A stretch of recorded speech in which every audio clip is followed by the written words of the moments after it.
साथियों नमस्कार, वंदे मातरम, जय हिंद। मैं राजू मिश्रा, विश्व शक्ति पार्टी का प्रदेश उपाध्यक्ष हरियाणा, किसान मजदूर जागृति मंच का संयोजक और अखंड हिंदू राष्ट्र मोर्चा का सहयोगी। और आप सभी को पता है कि मैं समय समय पर आप लोगों के लिए वीडियो बनाते रहता हूं और उससे आप लोगों को राहत मिलती है। इससे मुझे बहुत खुशी होती है। आज बात करते हैं प्रायर नोटिस का। बहुत से सारे साथियों ने मुझे बताया कि सर, हमने प्रायर नोटिस लिखा तो बैंक हमारे ऊपर उल्टी कार्रवाई करना तेज कर दिया, ये कर दिया, वो कर दिया। आज इसी विषय पे आपको डिटेल से बताते हैं किस तरीके से आपको प्रायर नोटिस लिखना होता है। सबसे पहले आप जो अब तक हमारे पास लोगों ने बताया उसके अनुसार यकीन मानिए दोस्तों कि प्रायर नोटिस ही गलत लिखा गया। आप प्रायर नोटिस को समझ ही नहीं पाए कि एक्चुअली प्रायर नोटिस है क्या चीज। आपने यूट्यूब पे बहुत सारे लोगों को देखा होगा जिससे आप ये समझ लिए कि prior notice, prior notice, prior notice. लेकिन प्रायर नोटिस, इसके शब्दों में ही इसका मतलब छुपा हुआ है। प्रायर नोटिस का मतलब होता है पहले पहले का नोटिस या सूचना बैंक को। वो किस तरीके से आपको देना है इसको आपको समझना होगा।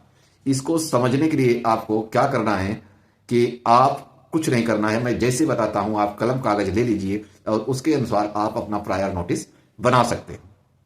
आप सबसे पहले A4 का एप्लीकेशन बनाने के लिए ब्लैंक पेपर लीजिए। उस ब्लैंक पेपर पे आप ऊपर लिखिए प्रायर नोटिस। उसके बाद नीचे लिखिए बैंक मैनेजर का नाम, पता, एड्रेस जो भी है। अगर आपको नाम पता है तो बाई नेम दे दीजिए, कोई दिक्कत नहीं है। अगर नहीं है तो शाखा प्रबंधक या मुख्य शाखा प्रबंधक, इस तरीके से आप लिखिए। विषय में लिखिए प्रायर नोटिस या ऐसे लिखिए प्रार्थी द्वारा किस्त भुगतान में असमर्थता के लिए प्रेषित किया गया निवेदन पत्र। अब उसके नीचे आइए, आप लिखिए मान्यवर जी, मैं रामलाल सनाफला निवासी so and so, mobile number, आपका एड्रेस, उसके बाद आपका एरिया का पिन कोड, ये सारा कुछ डाल करके आप लिखिए। अब आइए पैराग्राफ नंबर 2 पे।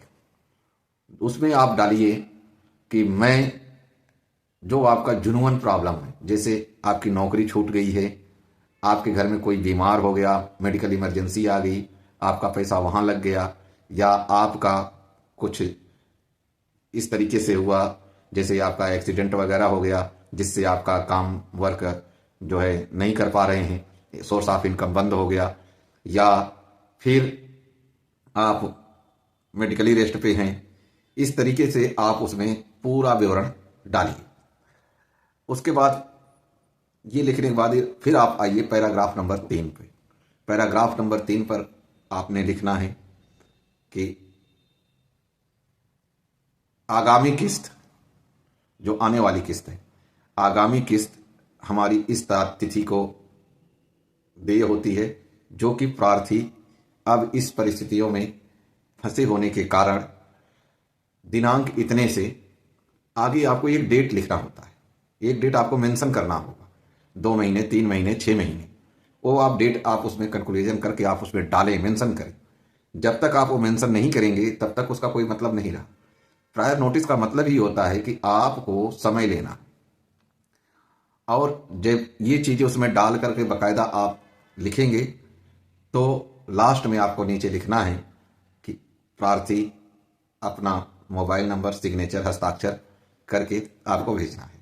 अब हुआ क्या, कुछ लोगों ने इस प्रायर नोटिस में यहां तक लिख दिया कि मैं मेंटली डिस्टर्ब हूं, आपके फोन कॉल से डिस्टर्ब हूं, मैं मानसिक रूप से टार्चर हो रहा हूं, सुसाइड कर जाऊंगा, ये कर जाऊंगा, वो कर जाऊंगा।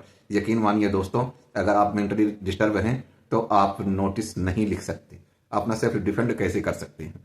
तो ये सारी छोटी छोटी गलतियां आप करते रहते हैं और बाद में कहते हैं कि सर इसका ये हो गया। और उसको जब आप प्रायर नोटिस भेजते हैं, उस प्रायर नोटिस को भेजने के बाद उसका डाक रसीद और एक प्रति आप सुनिश्चित करके अपने पास रखें। ध्यान रखें कि अगर आपकी डाक रसीद गुम हो गई, प्रायर नोटिस गुम हो गया, तो वो आपका शून्य है। और प्रायर नोटिस की डाक रिसिप्ट के साथ में आप उसका ट्रैक रिकॉर्ड भी निकाल करके रखें। इससे आपको जो सुविधाएं मिलेंगी वो सिर्फ 2 मिलेंगी। जैसे आपको 138 का चेक नहीं लगेगा, लगा सकती है बैंक, वहाँ पे अगर लगा दी तो वहाँ पे आपको इसके बचाव में ये काम आएगा।